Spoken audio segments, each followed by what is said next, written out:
I'm John Sarver with the Great Lakes Renewable Energy Association, and many of you are members. And if you're not, would love to have you join. You can join online at the three W's, glrea.org. You can go to our webpage, and actually, I think it's pretty easy to sign up online. And if for some reason you don't like doing that, you could always contact John Freeman and make some other arrangements. I need to thank our sponsors, which include the State Department of Eagle, Environment, Great Lakes, and Energy. Also, where did I put that? Oh, my cheat sheet. Homeland Solar, McNaught and McKay, Iron Ridge Racking, Harvest Solar, and Shree Energy. And tonight, we have a little different program. A lot of times we have solar stories where homeowners or businesses kind of tell about their solar installations. But today we have Cheri Leach, who's the CEO of the Ravenhill Discovery Center. She and her husband, 32 years ago, founded this center.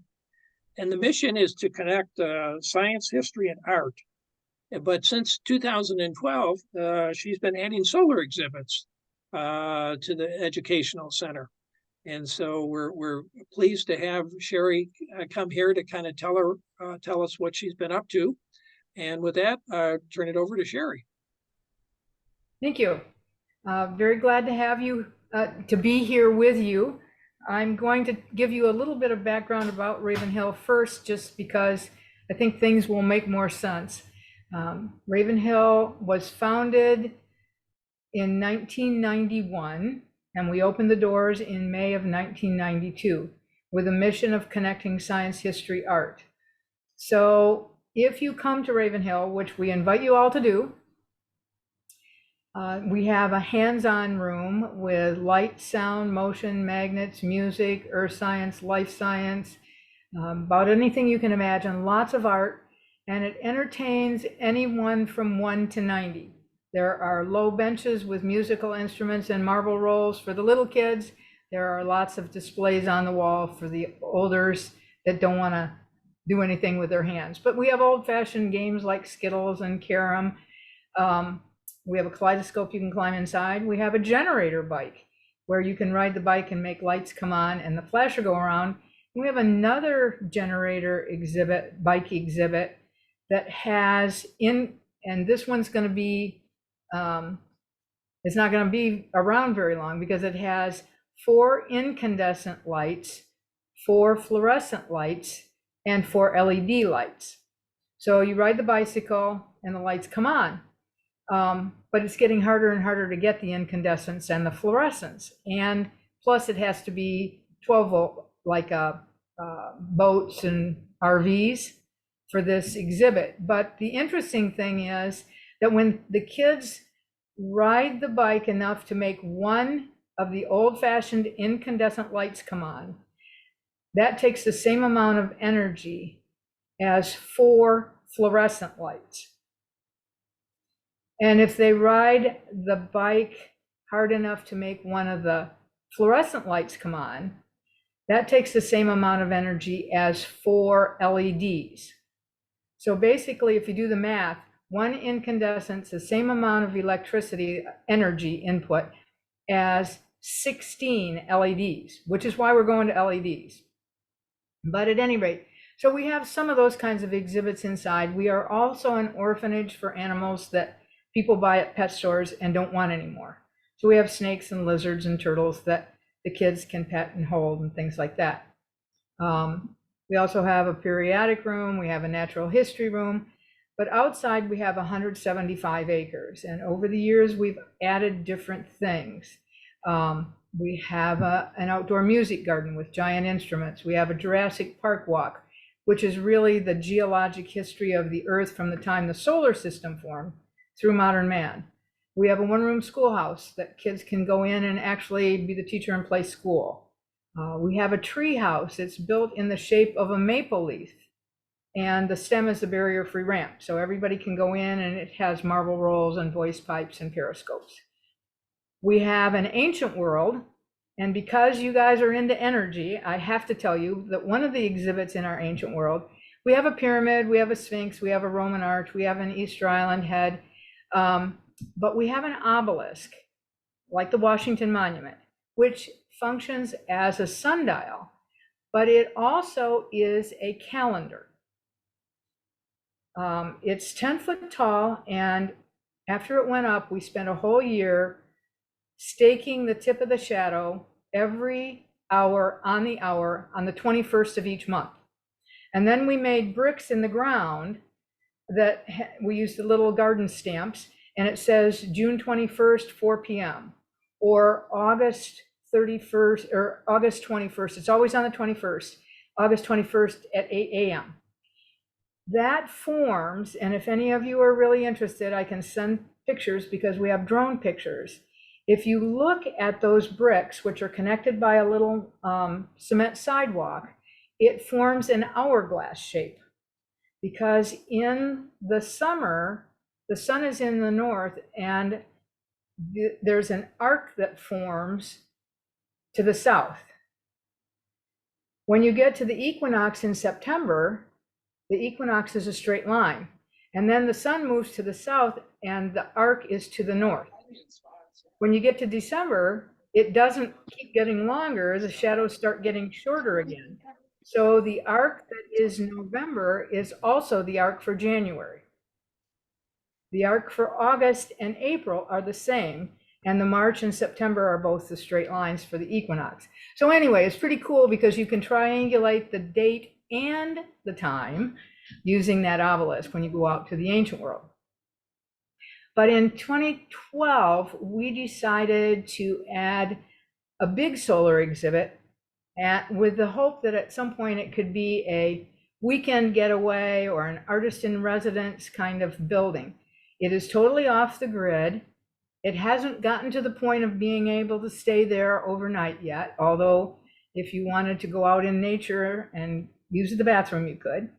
But it is a small house we have 4 solar panels on it. We have 2 batteries inside, and we are able to show school groups when they come through the changes in the energy from solar to the chemical energy in the battery to electrical energy with the inverter taking it from direct to alternating current. And then from that electrical energy, we have a fan, we have a radio, we have a hot plate, and then we have the whole place is wired, so we have lights. So kids can see that energy transfer to different things. So it's kind of fun. We have one light that is hooked directly to a solar panel. It does not go through the battery. So I can take a blanket or a rug out there, cover that solar panel, and the light goes off. I can take it off and the light goes back on because it's directly hooked up. So the other thing that's pretty cool about that building is that we installed the floor in that building using solar electricity. It has a bamboo floor, which is a renewable resource. And Tim took his chop saw over there, set it up on a table, and he could cut a piece of wood. By the time he got it, that piece of bamboo flooring glued and nailed and measured for the next piece, his saw was powered up again and he could cut another piece. So the whole floor is bamboo and it was laid with solar energy. I can cook lunch for somebody over there. So it's just kind of a cool place to go see. It is not something that we can have open for visitors because we don't want them messing around with the inverter. So we have to have a docent there, and it's mostly open by request or during open houses and things like that, which, as long as I'm on that subject, we are hosting a Smithsonian traveling exhibit. It opens on August 26th. And we are located, in case anybody wants to know, between East Jordan and Boyne City. So we're up by Petoskey and Charlevoix. It's a great place to come and visit. The exhibit that's opening is called Spark, Places of Innovation. So on the day of the opening, we will have the Energy House open, And the volunteer that usually acts as a docent for that also is his company does a lot of 3D printing. So he brings a 3D printer and he prints little things for the kids using the solar energy over in the energy house. So he can do the solar energy, he can do the 3D printing all at the same time. We have an old small satellite dish that we have fixed up. We put some reflective tape on that, and we can actually catch a tissue on fire if we can get into the focal point. So that's pretty impressive for kids to be able to do that. So we're just trying to build from that that alternative energy house out in different directions and do different things. John, do you want to put up the picture with the sundial? I don't know how to do it, so I gave him to John.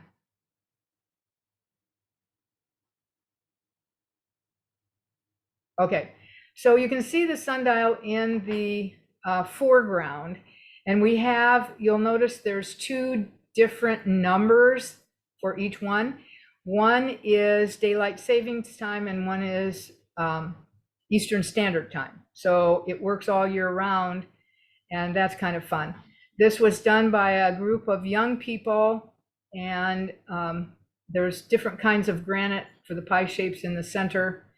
They welded the gnomon, so it's just a really cool exhibit. But if you look beyond that, that is our music garden with the giant instruments that the kids can play. And then beyond that, up on the hill, is the alternative energy house. You can see the 4 solar panels on it. So that's the building we're talking about. Now during COVID, because at the beginning of COVID, if you remember, we didn't know whether we were ever going to be able to be together again. We spent some of our funding because we didn't have any staff to pay, and we did a connections trail that starts by that alternative energy house. So now, John, if you want to put the yellow one up, the solar station.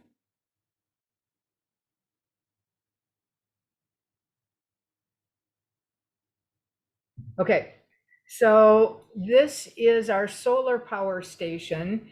You can see on the right-hand side, there's a couple sets of LED lights. We have the 2 plates there for the heat and light absorption, because this time of year, you can hardly keep your hand on that black one, but the white one's fairly cool, which is why we wear light colors in the summer and dark colors in the winter, because the dark absorbs more energy. When that, I don't have a picture of it open, but when you open one of the shutters, half of the solar panel shows, and those 2 banks of LEDs lights light up. And it's very noticeable that they're lit up. When I open both panels so that the solar panel is completely exposed, you can't even look at those lights. They're so bright. So it's a way of showing people, visitors, as they go around this connections trail, which has, I think, about 33 stations on it right now, all spaced out over a half-mile trail. This one is close to the energy house, so kind of they fit all together. But people can see for themselves how much energy those solar panels have. We also have a bit of a timeline of solar panel development, because the ones on the energy house were ones that were current in 2012. This one was current for 2021. And then, John, if you want to go to the 3rd picture.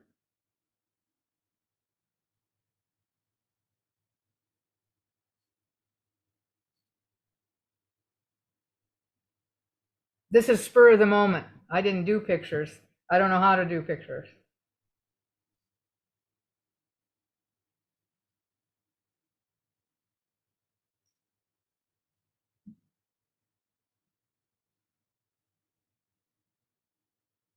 This is the one I had to send a second time.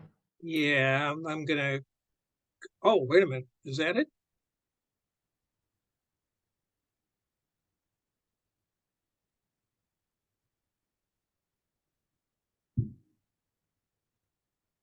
Can you see that? I can just see everybody. Oh, okay, okay. I see it actually. So let me see if I can get everybody else to see it. Okay, let's see where. You did great the first two times. Yeah, well, to me, it's kind of it can be hit and miss. Well, I'll talk Well, about it. You can see if you can get yeah, it go. up. Yeah, let's see. So right next door to the solar station, the yellow one that we just saw, um, we got funding from Great Lakes Energy and from the Charlevoix County Community Foundation to do another solar exhibit, because no matter how, now we see your, I think I'm um, almost there. okay. Anyway, no matter how many times you tell people that um, it's best if the solar panels face south, some people believe that, some people aren't so sure. So this latest exhibit is called Solar Smart. SMART stands for Science, Math, and Related Technologies. And there is one kiosk that is four-sided, and it's facing north-south. There's a panel, a solar panel, a small one, facing north, another south, another east, another west. So that, and there's a meter hooked up to each one, so that people can actually see for themselves that south is a better way of facing to get more solar energy from your panels. There's a second kiosk that has three panels showing different slopes: 0, 45 degrees, and 90 degrees. So one is flat, one is at an angle, and one is totally vertical. And again, people will say, well, I'm not so sure about that. So this, you can read the meters and see, but you have to take everything with a grain of salt, because that zero slope that is horizontal to the ground right now is making more energy because the sun is directly overhead and beating right down on it. But overall, over the course of the whole year, that 45-degree angle is going to be the best one. So the second kiosk shows slope. First one, of course, shows direction. And then we have an informational panel that has a timeline of solar energy as it was developed over the year by different civilizations all the way back into the BCE times, because the Romans had baths and they used solar energy to passive solar energy to heat the water for those baths. So that kind of thing. So John, if you can't get that, why don't you just take that down so I can see everybody again? Oh, okay. Yeah, so you can't see. I thought I got that one up, but apparently not. Okay. Just, Oh, it's just oh, your list of, I don't know, whatever that's called, that basic yeah. screen. But at any rate, so that is there for people, for visitors to see also. They can see that timeline. So that's on one side of an informational panel. The other side of the informational panel is geared towards, what do you need to install solar energy? It's just not a matter of panels. There's got to be some kind of support system. There needs to be inverters and batteries or hooked into the grid. So it kind of does all that kind of stuff, and then looks a little bit to the future as to what might be the possibilities. So that's where we are right now. That's our latest exhibit, our Solar Smart. We do have some money left. So my thought is that we do some, I don't want to put in any posts, but I wouldn't mind doing some outdoor security lights that would be solar powered on our different buildings, because we have 5 different buildings, and that would make it nice at night when I go down at 10:30 because I forgot to pick something up or something like that. So that's kind of where we're headed, and that will finish that grant out. Now there's a few other parts that might be of interest, because we do have not only the solar, the yellow one that you saw, the solar station in our connections trail. Our connections trail, again, is the one that has 33 different stations. Some of them are art, some of them are history, some of them are science. But we have a wind power there with a cool little wind turbine way up, and it is hooked up to some LED tail lights. So I can be 600 feet away at the main building in the evening or early morning if there's wind, and that turbine's going around and those lights are lit up. So they're very distinctive and easy to see. At any rate, we are interested in that. We would love to have you come visit. It's not, I'm sure it's not the end of our foray into solar energy. We would like to have a big turbine at our alternative energy house. We'd like to have a gravity feed rain system. We'd like to have a composting toilet and get it to the point where it could be a weekend getaway, or so people could see, oh, I could do that at my house, or I could do this at my house, and work their way towards being more self-sufficient energy-wise. So lots of possibilities, and I would open it to questions if anybody has anything that they would. I'm not an expert on solar, so don't ask me anything like that, but. I have a question. Go ahead, Marcia. Thank you. That was very interesting and so imaginative. I think it's sort of making it so accessible to people. I think that's a beautiful thing to be able to do. And I'm sure it's very successful for all ages. I would like to know do you have a website? We do. Yep. It's www.miravenhill, all one word, miravenhill.org. Okay, thank you. Yeah. And if you come to visit and you say, I was on the Zoom with you on solar energy, I'll let you in for free. Not everybody you come, but the average visit is 2 or 3 hours, because there's just so many things. You can make those connections between science, history, and art. And you can also, I mean, it doesn't always have to be those connections, but certainly history and science connect with the solar. And of course, a bamboo floor, hey, we could call that art, right? That's wonderful. Yeah. So do you have on your website a map or sort of directions for how to get there? Yes. Okay. Or you can, any more people just Google it. So, Okay. Yeah, Mary asks in the chat room, do you ever take your exhibits on the road? Well, actually, part of that Solar Smart is a portable solar. It's a set of 4 solar panels, so it can be set up as the directional, or it can be, one can be folded in, and it can be 3 different ones. And that is made not so much to take on the road, but to loan out to like a middle school or a high school that's studying solar energy, so that they can use it for a week. And it's nothing that could be left outside, but they could take it outside during each class for a week and actually,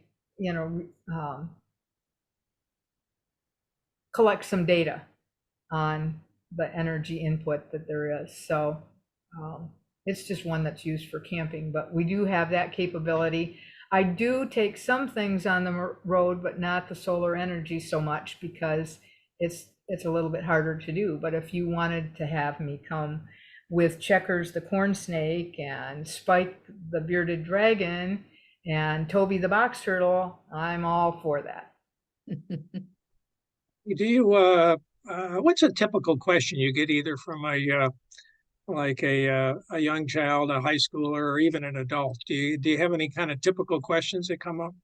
Well, as I said, we have an animal room. We're an orphanage for animals. That's always hands down the favorite. And we are also a repository for everything that anybody wants. They don't want it anymore because they're downsizing or whatever, but nobody in their family wants it, but they don't really want to throw it away, right? They want it to go to a good home. They don't want to take it to a resale shop or anything like that.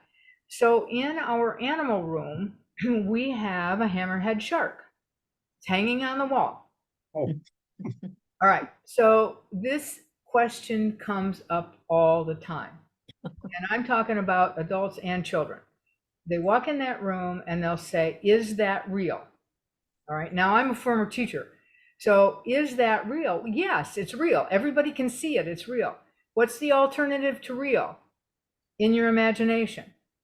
So it is real, but that's not the question they're asking. They really want to know, they know it's not alive. But we do talk about that with the younger kids. Where do sharks live? In the ocean. Okay, if that shark was living, we would be underwater. But at any rate, what they really would like to know, was it ever alive?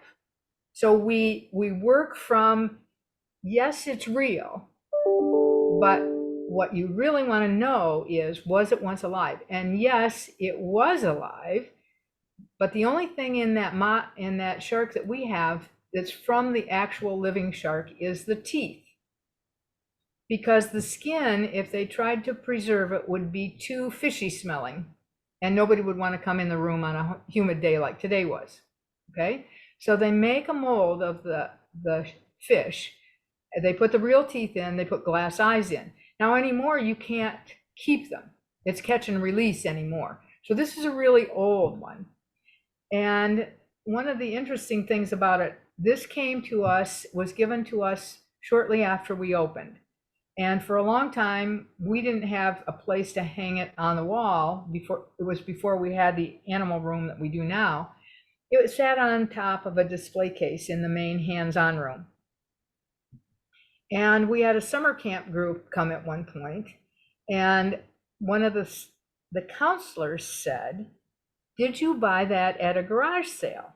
And I said, no, but I know who did, because it was donated by a teacher who bought it for $10 at a garage sale.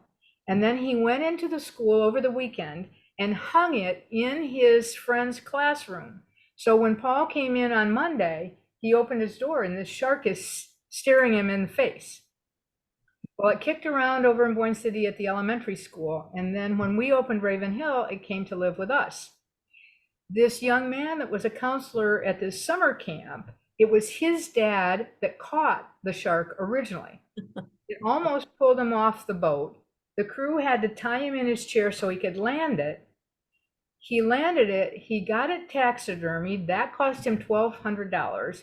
He took it home. His wife would not let it in the house. It hung in the garage for the first year, and her first garage sale in the spring, she sold it for $10. Oh. So you ask what the question is. That's the one that we get the most, probably. Well, I'm glad the hammerhead found a good home at your center. There's lots of teaching that goes on with it. In fact, I tell kids sometimes they're interested in it.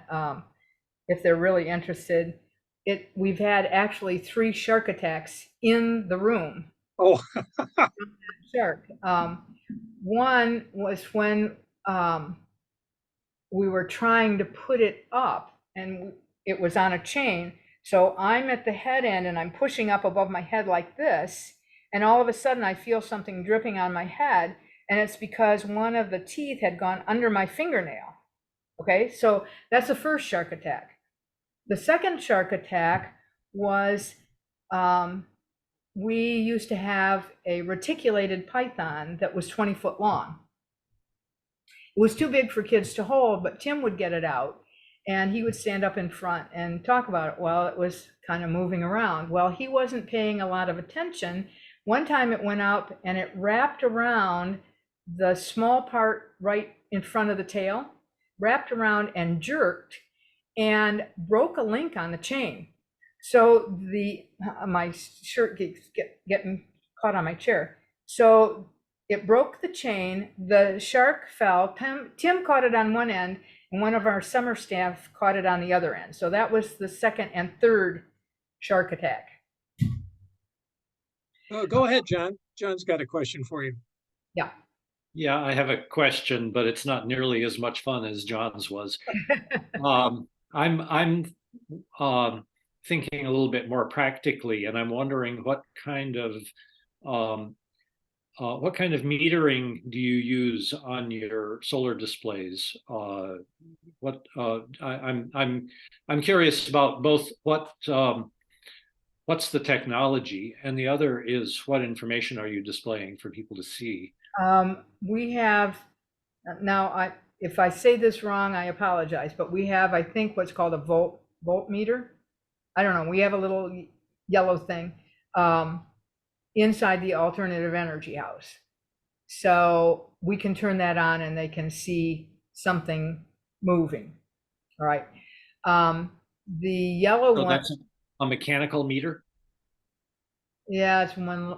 It's got a moving needle Yeah. in Yeah. front of a gauge. Yeah. Yeah. Okay. Yeah.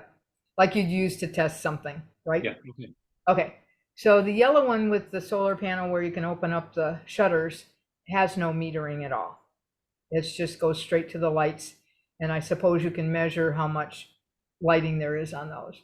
The Solar Smart one that we've just put in, unfortunately, the meters are very tiny. They're maybe an inch tall and 3 inches long, and it's really hard to read because they're like LED lighting and in the bright daylight. So I'm thinking I need to do some kind of shading around, and you can, maybe when you were a kid or you've seen, there's bug boxes and you can put a bug in there and it's a magnifying glass on the top. So I'm thinking maybe we could put something like that over the meter to magnify it a little bit, because it's really hard to see. This whole new Solar Smart with the directional and slope kiosks has been very frustrating because I couldn't do it. I didn't know anybody who could do it. So we hired an alternative energy company to do it. And he's been great about working with us, but he also has a 3-hour drive to come up, which he doesn't want to do very often.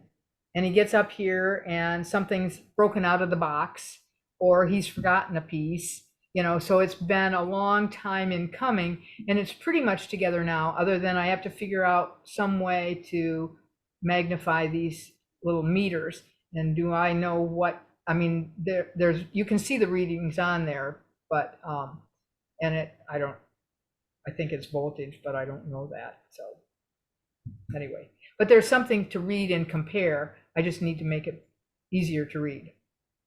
So I think you've answered what my next question was going to be, whether you're displaying any historical data or simply showing the current state of the system. Well, in this Solar Smart, we do have a panel that has a solar timeline on it that shows the use of solar over the centuries. So there's that. But then there's also kind of a built-in timeline of the solar panels, because the ones on the alternative energy house are from 2012. The ones on the yellow solar station are 2020. And then the ones on the newest, with the one that you didn't see a picture of, but with the directional and the slope, are from 2023. So there's that little timeline. Now, could we take the ones at the solar energy house, the alternative energy house, out and pitch them and put some new ones in? Yeah, but why do that? Why not add some new ones so you can get this timeline and see how they've advanced? And they've really advanced, of course, in size, because the smaller ones are just as powerful as the bigger ones that we have from 2012. Okay. Yeah, what I meant to ask was about how much energy was produced last week, for example. Oh, I see. Last Yeah. month. There's not that capability right now. They don't have that. Okay, great. So it would be one of those things where you'd have to find somebody that would set it up so that visitors, when they went out, could punch in a reading and it would record what date and time. We do have that capability because we have a viewing platform down at Deer Creek, which runs through our property. And that has a very simple gauge that measures, it's got a ruler on it. And so visitors can go down and they can read the height of the water in the creek. And then there's a sign, it's got a phone number on there that links directly to a supercomputer at National Science Foundation. So whatever data a visitor phones in, they just text it in. They get an immediate response, but that is all recorded. So I can look back and I can see the data from, I don't know, it's been up there for 4 or 5 years. Did you Well- mention how many people come every year approximately on the average? Average between 8 and 10,000. Okay, okay. And we're out in the middle of the country, and it's Raven Hill because we are on top of a humongous hill that nobody likes to come up in the winter. So most of our visitors are May to October. Do you tie in with the schools at all so that school groups come? Yes. Up until COVID, I spent the winters going into classrooms doing science and history and art. I haven't started that back up since COVID, mainly because the schools aren't so interested in having people come in anymore, but also because I'm getting old enough that I don't want to do that in the winter anymore. I miss it. I like the teaching part of it, but I just don't have the energy to do it anymore. But from mid-April until the first week in June, that's all school field trips, pretty much. I mean, it's open to visitors to come too, but for example, Gaylord 5th grade came. There are 9 classrooms in Gaylord at the 5th grade level. That's 25 in a classroom times 9, so 225 5th graders.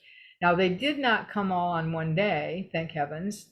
They split it up between 2 days because you get that many kids, they can't really get to see things, especially inside, because we can't have big groups in the animal room. But we did 25 in the hands-on museum, 25 in the animals. Then they went outside to the ancient world, to the Connections Trail, all those different places. And then 2 more groups came in and flip-flopped. So we got through the first day, 100 kids, 4 different sessions in the animal room. And Checkers is a beautiful corn snake and very friendly. He's very used to kids, so pretty much everybody held him. The second day, we had 125 kids. So 5 classrooms came through. And the 5th classroom, we could have divided it and put half of them in the hands-on museum, half in the animal room, and flip-flopped them. But that wasn't fair to all the other kids who had to be in bigger groups. So we thought, well, we'll just keep them. They can have a half hour in the museum and then a half hour in the animals.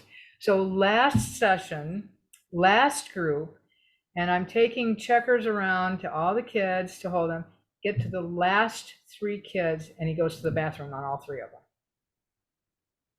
So all I said, handed him some towels and I said, clean yourselves up. And I said, you have had the most unique experience out of all your classmates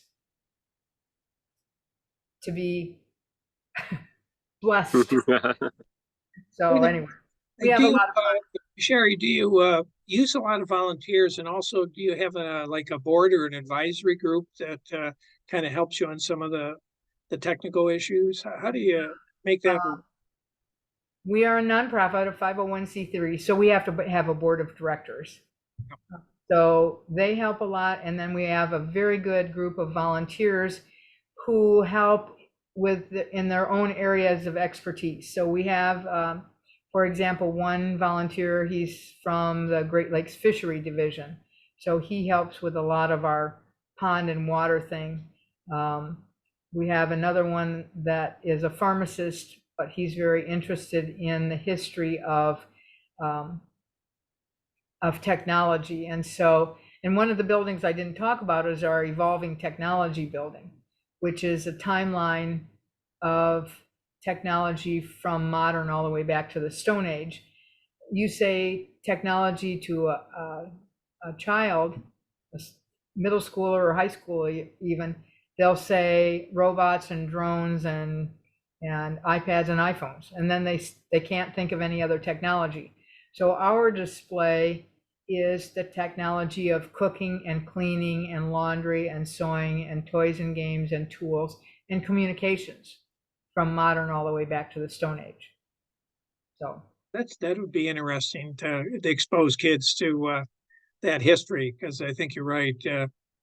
Younger people they don't even think. Yeah, they Yeah, don't think about that as being technology because right. it's that word isn't usually used with it. Back in the Stone Age, it's not a building that's open except by request because the kids play in the hands-on museum and then they think they can come in and get the Etch-a-Sketch off the wall when it's really there to mark when it was invented. So there was one family that was playing in the museum, and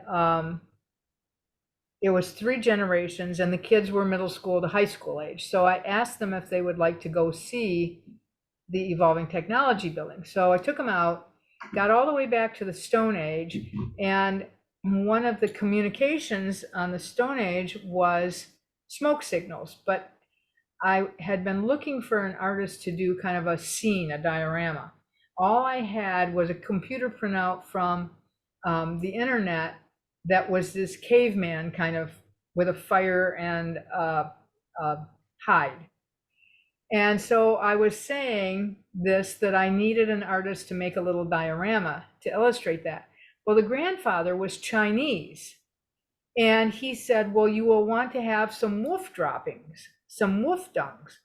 And I said, why? And he said, well, on the Great Wall of China, they burned wolf dung in their signal fires because there was hair and bone and it would burn with blacker smoke so they could set the signal fires further apart.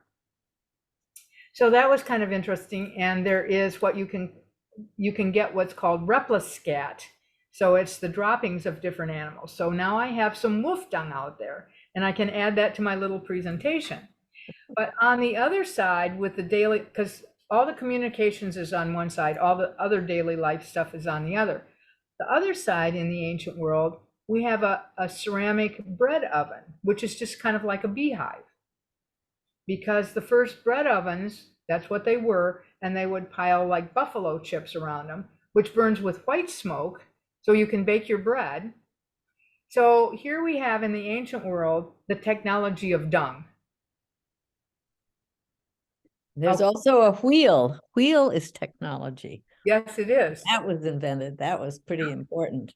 Yep. I think Dave has a question. Go ahead, Dave. Yeah, hi. I love what you've been working on all these years. I've been in Ann Arbor for my career, and which was a lot easier to do exhibits and things. One idea I have for you that we did, I can't cross, is we worked with every community somewhere around has a model railroad club. And we worked with the Model Railroad Club in Ann Arbor to build a solar-powered model railroad. And the club donated all the materials and built the railroad and everything. And we provided solar panels and a battery. It doesn't take a whole lot. And it makes quite a nice exhibit that kids like. Just an idea for you. Now, do you have that behind a barrier so they can't touch it? Yeah, this one was actually kind of up in the air. It was, yeah, one way or another, you need to do that, of course. Well, yeah, ours was, about 4.5 feet. It was up above where they couldn't quite touch it. And so you could do a thing where you have a barrier and you could challenge the Model Railroad Club to try to do some kind of sustainable city or whatever. You use the word diorama. Which is exactly what it could be. It could be a solar-powered railroad going through a diorama of a little bit of a sustainable learning city of some sort. Who knows? I mean, it's just a fun thing to think about. Sounds like you have some extra grant funds you need to come up with a project for, and that'd be fun.